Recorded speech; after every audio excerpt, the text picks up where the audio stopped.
കാസ പിതാക്കന്മാർക്കും വൈദികർക്കും കന്യാസ്ത്രീകൾക്കും അൽമായർക്കും ഒപ്പം തന്നെയാണ്.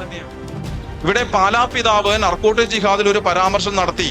ആ പരാമർശത്തിന്റെ പേരിൽ പിതാവിനെതിരെ SDPIയും PDPയും പ്രകടനം നടത്തിയത് 4:30-ക്കാണ്.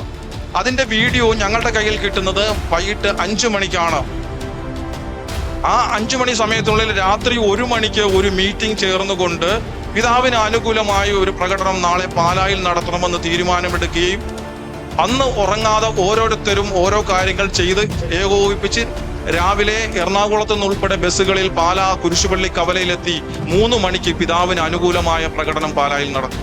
അതായിരുന്നു പിതാവിന്റെ വിഷയത്തിലുണ്ടായ ഒരു ടേണിംഗ് പോയിന്റ് എന്ന് പറയുന്നത്. പിതാവിനെ പിന്തുണയേറിയത് ആ ഒരു പ്രകടനത്തോടു കൂടിയായിരുന്നു. അതുപോലെ തന്നെ എന്തൊക്കെ വിഷയങ്ങൾ ഉണ്ടായിട്ടുണ്ടെങ്കിലും മാനേജ്മെന്റ് സ്കൂളുകളായാലും കോളേജുകളായാലും വൈദികരായാലും കന്യാസ്ത്രീകളായാലും അവർക്ക് വേണ്ടി കാസ രംഗത്തെത്തിയിട്ടുണ്ട്.